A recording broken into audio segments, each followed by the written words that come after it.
জয় শ্রীকৃষ্ণ, রাধে রাধে। নমস্কার বন্ধুরা, সনাতন পরিবার চ্যানেলে আপনাদেরকে জানাই স্বাগতম। আশা করি আপনারা সকলেই ঈশ্বরের কৃপায় ভালো আছেন, সুস্থ আছেন। বন্ধুরা, আগামী 27শে আগস্ট 2025 বুধবার গণেশ চতুর্থী দিন, অর্থাৎ গণেশ পুজো।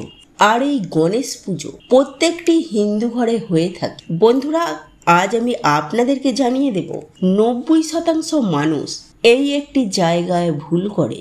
ভগবান গণেশজিকে এমন একটি ফুল অতি অবশ্যই দিতে হয়, যে ফুলটি না দিলে ভগবান গণেশজির পুজোই সম্পূর্ণ হয় না। কিন্তু আমাদের মধ্যে 90% মানুষ এই বিষয়টি জানেন না, বা 90% মানুষ এই একটি ফুল জোগাড় করে উঠতে পারেন না। তাই বন্ধুরা, আজ আমি আপনাদেরকে জানাবো কোন সেই ফুল অতি অবশ্যই ভগবান গণেশজিকে নিবেদন করতে হয়, নচেত আপনার এই গণেশ পুজো কখনোই সম্পূর্ণ হয় না। বন্ধুরা, গণেশ চতুর্থীর দিন বা গণেশ পূজার দিন এই খাবারটি খেলে আপনি অখণ্ড সৌভাগ্যের অধিকারী হতে পারবেন। তাই এই প্রসঙ্গে বিস্তারিত জানার আগে আপনাদেরকে বলে রাখি, আপনি যদি আমাদের চ্যানেলে নতুন হয়ে থাকেন তাহলে চ্যানেলটি অবশ্যই সাবস্ক্রাইব করুন এবং পাশে থাকা নোটিফিকেশন বেল আইকনটি ক্লিক করুন। কারণ আমি বিভিন্ন প্রকার তন্ত্র মন্ত্র, বশীকরণ, টোটকা, বাস্তু টিপস, জ্যোতিষশাস্ত্র, পুজো আরাধনা এবং ব্ল্যাক ম্যাজিক করা নিয়ে নিত্য নতুন ভিডিও আপলোড করে থাকি, যা প্রয়োগ করার মাধ্যমে আপনার জীবনে থাকা সকল প্রকার সমস্যার সমাধান করতে পারবে। চলুন এইবার মূল আলোচনায় প্রবেশ করা যাক। কিন্তু সুপ্রিয় দর্শক বন্ধুরা, আমরা সবার প্রথমেই জেনে নেব এবছর অর্থাৎ 2024 সালে গণেশ চতুর্থী কবে পড়েছে এবং গণেশ চতুর্থীর শুভ মুহূর্ত কখন। বন্ধুরা, বিশুদ্ধ সিদ্ধিকা পঞ্জিকা মতে আর এই গণেশ চতুর্থীর তিথি শুরু হচ্ছে আগামী 26শে আগস্ট মঙ্গলবার দুপুর 1:54 এবং এই তিথি শেষ হচ্ছে 27শে আগস্ট বুধবার বিকেল 3:44। তাই উদয় তিথি অনুসারে 27শে আগস্ট বুধবার গণেশ চতুর্থীর পূজা অর্চনা এই দিনেই পালন করা হবে। গণেশ চতুর্থীর শুভ সময়টি হল 27শে আগস্ট বুধবার সকাল 11:05 থেকে দুপুর 1:40 মধ্যে। এই সময় গণেশের পুজো করা অত্যন্ত শুভ। হ্যাঁ বন্ধুরা, আপনারা একেবারে ঠিকই শুনেছেন। আপনারা এই সময়ের মধ্যে আপনাদেরকে চেষ্টা করতে হবে ভগবান গণেশজির পুজো আরাধনা সম্পূর্ণ করার। বন্ধুরা, বাড়িতে বিয়ে হোক বা ব্যবসার শুরুতেই গণেশের পুজো আরাধনাতেই শুরু হয় যাবতীয় কর্ম।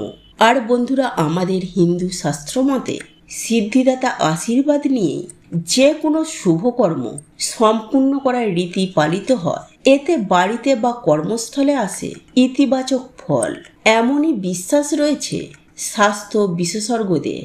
বন্ধুরা, মনে করা হয় বাড়িতে যদি গণপতির মূর্তি রাখা হয় তাহলে বহু খারাপ শক্তি বিনাশ হয়।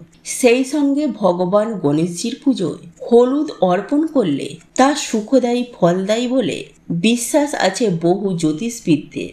মূলত হলুদ রংটি হলো বৃহস্পতির রং। ফলে ভাগ্য যদি তুঙ্গে রাখতে চান তাহলে ভগবান গণেশজির পুজোয় খুব জরুরি এই হলুদ। শাস্ত্রমতে ভগবান গণেশজির পুজোর সময় মূর্তিতে একটি হলুদের তিলক কেটে দিলে তা অত্যন্তই শুভ ফল দেয়। এতে বিভিন্ন ক্ষেত্রে যেমন আটকে থাকা কাজে সাফল্য আসে, তেমনি বহু বাধা বিপত্তি সুনিশ্চিতভাবে কেটে যায়। এছাড়াও আর্থিক ভাগ্য তুঙ্গে থাকে বলেই মনে করা হয়। তবে বন্ধুরা, একটি বিষয় আপনাদেরকে অতি অবশ্যই খেয়াল রাখা প্রয়োজন, আর তা হলো, আর শাস্ত্রমতে মনে করা হয় ভগবান গণেশজির মুখ সর্বদা বাড়ির ভেতরের দিকে রাখা উচিত। অর্থাৎ বাড়ির বাইরে ভগবান গণেশজির ছবি বা মূর্তি না রেখে তা বাড়িতে ঢোকার দরজার পর ঘরের দিকে মুখ করে রাখা উচিত। বন্ধুরা, শাস্ত্রমতে বলা হয় যেদিকে গণেশের মুখ থাকে সেই দিকে প্রবল প্রভাব সমৃদ্ধির প্রকাশ পায়। তাই ভগবান গণেশজির ভুঁড়ি গণেশের আশীর্বাদের পরিচালক। তাই বন্ধুরা, এই গণেশ চতুর্থীর দিন অর্থাৎ গণেশ পুজোর দিন হলুদের একটি ছড়া যদি হলুদ কাপড়ে বেঁধে আপনি যদি ভগবান গণেশজির অর্থাৎ গণপতি বাপ্পার সামনে অর্পণ করা যায়, তাহলে ঘরের সুখ শান্তি সমৃদ্ধি ও অর্থ সম্পত্তির অভাব থাকে না। বন্ধুরা, আপনি ভক্তি শ্রদ্ধা ও আন্তরিকতার সঙ্গে পুজো করার পাশাপাশি যদি ঘরে কোনো খারাপ প্রভাব থেকে থাকে, তাহলে সেটিও সুনিশ্চিতভাবে দূর হয়ে যায়। এছাড়াও ভগবান গণেশজির পুজোর দিন ভগবান গণেশজিকে হলুদ রঙের পোশাক পরিয়ে এবং বিভিন্ন সামগ্রীর সঙ্গে এই হলুদ কাপড়ে মোড়া হলুদ পুটুলিটি গণেশজির কাছে রাখবেন। এটি অত্যন্ত শুভ বলে মনে করা হয়। বন্ধুরা, শুধু এখানেই শেষ নয়, গণেশজির পুজো আরাধনার শেষে কিন্তু অবশ্যই আপনি ভগবান গণেশজির কাছে বসে কিছুক্ষণ আপনার মনোবাসনা আপনি মনে মনে ব্যক্ত করবেন। হ্যাঁ বন্ধুরা, আপনার মনের যে ইচ্ছে তা ভগবান গণেশজির কাছে প্রার্থনা করবেন। আপনার এবং আপনার পরিবারে শুভ কামনা করে আপনি বিভিন্ন রকমের প্রার্থনা করতে পারেন। তবে বন্ধুরা, একটি বিষয় মাথায় রাখবেন যে এই ভগবান গণেশজির পুজোর দিন বা ভগবান গণেশজির পুজোয় লাল জবা ফুল ছাড়া ভগবান গণেশজির পুজো কখনো সম্পূর্ণ হয় না। তাই ভগবান গণেশজির পুজো আরাধনার ক্ষেত্রে একটি হলো লাল জবা ফুল নিবেদন করবেন। তাহলে দেখবেন আপনার জীবনে থাকা বিভিন্ন রকমের সমস্যা সুনিশ্চিতভাবে দূর হয়ে যাবে। ঠিক তেমনই আপনার আর্থিক উন্নতি হবে।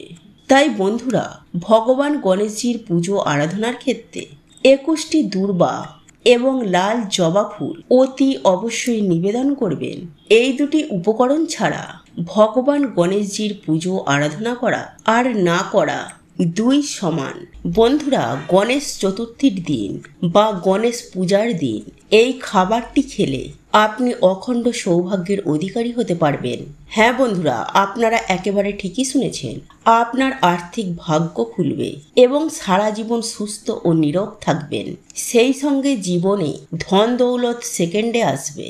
তাই এই পবিত্র গণেশ চতুর্থীর দিন এই খাবারগুলি ভগবান গণেশজির কাছে নিবেদন করে মনে প্রাণে ভক্তি সহকারে ভগবান গণেশজির নাম স্মরণ করে আপনি যদি এই খাবারগুলি গ্রহণ করতে পারেন, তাহলে আপনি জীবনে মালামাল হয়ে যাবেন। তবে বন্ধুরা, সেই সঙ্গে আপনাকে একটি কাজ করতে হবে, আর তা হলো উত্তর দিকে মুখ করে বসে গণেশজির পুজো আরাধনা আপনাদেরকে করতে হবে। তাই বন্ধুরা, এই পবিত্র ভাদ্র মাসে চতুর্থী তিথি শুক্লপক্ষে খুব সাধারণভাবেই পালিত হয় এই উৎসব, অর্থাৎ সিদ্ধিদাতা গণেশের জন্ম উৎসব, যা আমরা গণেশ চতুর্থী বা গণেশ পুজো নামে পরিচিত। বন্ধুরা, শাস্ত্রমতে বিশ্বাস করা হয় যে নিষ্ঠা ভক্তি ও আন্তরিকতার সহযোগে সমস্ত রীতিনীতি নিয়মকানুন মেনে সিদ্ধিদাতা গণেশজির পুজো আরাধনা করলে জীবনে সুখ শান্তি সমৃদ্ধি বজায় থাকে এবং সেই সঙ্গে জীবনে থাকা সমস্ত প্রকারের বাধা বিঘ্ন খুব সহজেই তা দূর হয়ে যায়। আর এই ভগবান গণেশজি হলেন হিন্দুদের সমৃদ্ধি ও সৌভাগ্যের দেবতা। তাই প্রতি বছরের ন্যায় এই বছর গণেশ চতুর্থী পড়েছে 27শে আগস্ট বুধবার। গণেশ চতুর্থীর পূজা অর্চনা এই দিনেই পালন করা হবে। আর বন্ধুরা, এই গণেশ চতুর্থীর মতো পবিত্র দিনে আপনারা যদি ভগবান গণেশজিকে ভালোবেসে একাধিক ভোগ উৎসর্গ করেন, তাহলে সিদ্ধিদাতা ভগবান গণেশজি আপনার ওপর অত্যন্ত সন্তুষ্ট হবেন। আর এই গণেশ চতুর্থীর সাথেই জড়িয়ে রয়েছে বেশ কিছু প্রচলিত ভোগ, যেগুলি আপনারা নিষ্ঠা ভক্তি ও আন্তরিকার সঙ্গে আপনারা যদি ভগবান গণেশজিকে নিবেদন করতে পারেন এবং তারপর যদি আপনারা ভগবান গণেশজির নাম স্মরণ করে নিষ্ঠা ও ভক্তি সহযোগে সপরিবারে গ্রহণ করতে পারেন, তাহলে সিদ্ধিদাতা গণেশজির ভগবানের কৃপায় আপনারা জীবনে সাফল্য পাবেন এবং সেই সঙ্গে আপনারা সারা জীবন সুস্থ ও নীরব থাকবে। শুধু তাই নয় বন্ধুরা, আপনারা অখণ্ড সৌভাগ্যের অধিকারী হবেন। আপনাদের জীবনে সুখ শান্তি সমৃদ্ধি বিরাজ করবে, সেই সঙ্গে ধন সম্পত্তি প্রচুর পরিমাণে বৃদ্ধি পাবে। তাই এই প্রসঙ্গে বিস্তারিত জানার আগে আপনাদেরকে বলে রাখি, আপনি যদি আমাদের এই চ্যানেলে এখনও নতুন হয়ে থাকেন তাহলে চ্যানেলটি অবশ্যই সাবস্ক্রাইব করুন এবং পাশে থাকা নোটিফিকেশন বেল আইকনটি ক্লিক করুন, কারণ আমি বিভিন্ন প্রকার তন্ত্র মন্ত্র, বশীকরণ, টোটকা, বাস্তু টিপস, জ্যোতিষশাস্ত্র, পুজো আরাধনা এবং ব্ল্যাক ম্যাজিক করা নিয়ে নিত্য নতুন ভিডিও আপলোড করে থাকি, যা প্রয়োগ করার মাধ্যমে আপনার জীবনে থাকা সকল প্রকার সমস্যার সমাধান হয়ে যাবে। চলুন এইবার মূল আলোচনায় প্রবেশ করা যাক। তবে মূল আলোচনায় প্রবেশ করার আগে আপনারা যদি ভগবান গণেশজির আশীর্বাদ ও কৃপা লাভ করতে চান তাহলে ওং গাং গণেশায় নমঃ লিখে কমেন্ট অবশ্যই করবেন। যাই হোক বন্ধুরা, আমি সবার প্রথমে যে খাবারটির কথা বলবো তা হলো মোদক। হ্যাঁ বন্ধুরা, আপনারা একেবারে ঠিকই শুনছেন। ভগবান গণেশজির আর এক নাম মোদক প্রিয়, আর এর সঙ্গে জড়িয়ে রয়েছে একাধিক পৌরাণিক কাহিনী। একবার স্বর্গে একটা মোদক মাতা পার্বতী উপহার স্বরূপ পান, কিন্তু কে খাবে সেই মোদক? এই নিয়ে কার্তিক ও গণেশের মধ্যে ঝামেলা শুরু হয়। শেষমেশ দেবী বললেন, যে পৃথিবীকে 3 বার প্রদক্ষিণ করে আমার কাছে আগে আসতে পারবে সে এই মোদকটি পাবে। কার্তিক গোটা পৃথিবী প্রদক্ষিণ করতে শুরু করে। অন্যদিকে সিদ্ধিদাতা গণেশ পার্বতীকে প্রদক্ষিণ করে বলে, তুমি আমার পৃথিবী। আর এই কথাটি শুনে দেবী সন্তুষ্ট হয়ে দেবী গণেশজির হাতে এই মোদকটি তুলে দেন। তাই বন্ধুরা, এই গণেশ পুজো বা গণেশ চতুর্থীর দিন নারকেলের মোদক উৎসর্গ করার চল ছিল আগে, তবে ক্ষীরের মোদকও যথেষ্ট জনপ্রিয়। বন্ধুরা, আজকাল চকলেট সহ আরও একাধিক ফ্লেভারের রকমের মোদক পাওয়া যায় দোকানে। তাই বন্ধুরা, আপনারা যে কোনো ধরনের মোদক এই গণেশ চতুর্থীর দিন বা গণেশ পুজোর দিন ভগবান গণেশজির উদ্দেশ্যে অতি অবশ্যই নিবেদন করুন এবং পুজোর শেষে প্রসাদ স্বরূপ সপরিবারে তা গ্রহণ করুন। এতে আপনারা সারা বছর সুস্থ ও নিরোগ থাকবেন। বন্ধুরা, এরপর দ্বিতীয় যে খাবারটির কথা বলবো তা হলো লাড্ডু। হ্যাঁ বন্ধুরা, আপনারা প্রত্যেকেই জানি লাড্ডু ভগবান গণেশজির অত্যন্ত প্রিয় একটি খাবার। বোঁদে কিংবা বেসনের লাড্ডু সেই প্রিয় তালিকায় সবার প্রথমে আসে। তাই বন্ধুরা, গণেশজির পুজো আরাধনার ক্ষেত্রে এই লাড্ডু নিবেদন করতে কখনোই ভুলবেন না। বন্ধুরা, এরপর তৃতীয় যে খাবারটির কথা বলবো তা হলো পায়েস। হ্যাঁ বন্ধুরা, গোবিন্দভোগ চালের পায়েস ভগবান গণেশজির অত্যন্ত পছন্দের। বন্ধুরা, মাতা পার্বতী মহাদেবকে রেঁধে দিতেন, তখন ভগবান গণেশও খেতেন সেই পদ। সেই জন্যই গণেশ চতুর্থীর দিন গণেশজির পুজো আরাধনার ভোগে এই পরমান্ন অতি অবশ্যই নিবেদন করুন। এইবার প্রসাদ স্বরূপ সপরিবারে গ্রহণ করুন। বন্ধুরা, এরপর চতুর্থ যে খাবারটির কথা বলবো তা হলো মুড়ির মুহা। হ্যাঁ বন্ধুরা, ভগবান গণেশজির সিদ্ধিদাতা, তিনি দরিদ্রদেরকে ভালোবাসেন, তিনি তাদের প্রার্থনায় সাড়া দেন। তাই গুড় ও মুড়ি দিয়ে তৈরি এই মুড়ির মোহা তার অত্যন্ত পছন্দের। তাই এই গণেশ চতুর্থীর দিন সিদ্ধিদাতা গণেশজির পূজায় মুড়ির মোহা অতি অবশ্যই রাখবেন। এতে ভগবান গণেশজি আপনার ওপর ভীষণভাবে প্রসন্ন হবে। বন্ধুরা, এরপর পঞ্চম যে খাবারটির কথা বলবো তা হলো নারিকেল। বন্ধুরা, এই নারিকেলকে যে কোনো পুজোর জন্য শুভ বলে মনে করা হয়, আর এই সিদ্ধিদাতা গণেশজির পুজোতে তো এই নারিকেল অনিবার্য। তাই বন্ধুরা, শাস্ত্রমতে মনে করা হয় যে এই গণেশ চতুর্থীর 10 দিনের মধ্যে অন্ততপক্ষে একদিন হলেও এইগুলো ভোগ হিসাবে অতি অবশ্যই দেয়া প্রয়োজন, নইলে আপনার গণেশ পুজো কোথাও না কোথাও অসম্পূর্ণ রয়ে যাবে। তাই বন্ধুরা, আপনারা যদি সিদ্ধিদাতা গণেশজির আশীর্বাদ পেতে চান কিংবা কৃপা ধন্য হতে চান তাহলে অবশ্যই এই নারিকেল গণেশ চতুর্থীর দিন বা গণেশ পুজোর দিন অবশ্যই নিবেদন করবেন। যাই হোক বন্ধুরা, এইবার আমি যে খাবারটির কথা বলবো তা হলো কলা। হ্যাঁ বন্ধুরা, আপনারা একেবারে ঠিকই শুনছেন। বন্ধুরা, সনাতন ধর্মে কলাকে স্বাস্থ্যকর নৈবেদ্য হিসাবে মনে করা হয়, আর এই গণেশ পুজোতে বা গণেশ চতুর্থীর দিন এই কলা ভগবানকে ভোগ হিসাবে নিবেদন করার চল রয়েছে। বন্ধুরা, শাস্ত্রমতে এমনটাই মনে করা হয় যে গণপতির এটি অত্যন্ত প্রিয় একটি ফল, তাই অতি অবশ্যই গণেশজির পূজায় পাকা কলা নিবেদন করতে কখনোই ভুলবেন না। এবং সর্বশেষ যে খাবারটির কথা বলবো তা হলো যে কোনো হলুদ রঙের মিষ্টি। হ্যাঁ বন্ধুরা, হলুদ রং ভগবান সিদ্ধিদাতা গণেশের সব থেকে প্রিয়।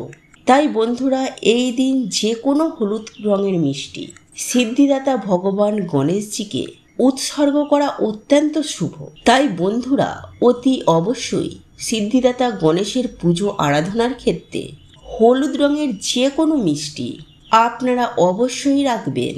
বন্ধুরা, আজ আমি আপনাদেরকে এই ভিডিওটির মাধ্যমে যে যে খাবারগুলি উল্লেখ করলাম সেই খাবারগুলি অতি অবশ্যই ভগবান গণেশজির কাছে নিবেদন করুন। হ্যাঁ বন্ধুরা, আপনি কিছু করুন বা নাই করুন, অন্তত পক্ষে নিষ্ঠা, ভক্তি ও আন্তরিকতার সঙ্গে এই খাবারগুলি ভোগ হিসাবে নিবেদন করুন এবং নিষ্ঠা ভক্তি সহকারে সিদ্ধিদাতা ভগবান গণেশজি পুজো আরাধনা করুন। সেই সঙ্গে কর্পূর জ্বালিয়ে আরতি করুন এবং ভগবান গণেশজিকে দূর্বা ও লাল জবা নিবেদন করুন। এবং আপনার অন্তর থেকে পুজো আরাধনা সমাপ্ত হয়ে যাওয়ার পর আপনারা এই খাবারগুলি প্রসাদ স্বরূপ সপরিবারে গ্রহণ করুন। এর ফলে সারা বছর সুস্থ ও নীরোগ থাকবেন।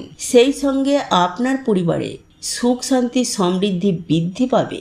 বন্ধুরা, আজকের এই ভিডিওটি যদি আপনাদের পছন্দ হয়ে থাকে তাহলে ভিডিওটি লাইক করুন, কমেন্ট করুন এবং বন্ধুদের সাথে শেয়ার অবশ্যই করুন। মনে রাখবেন, আপনার একটি শেয়ার অনেক মানুষকে উপকৃত করতে পারে।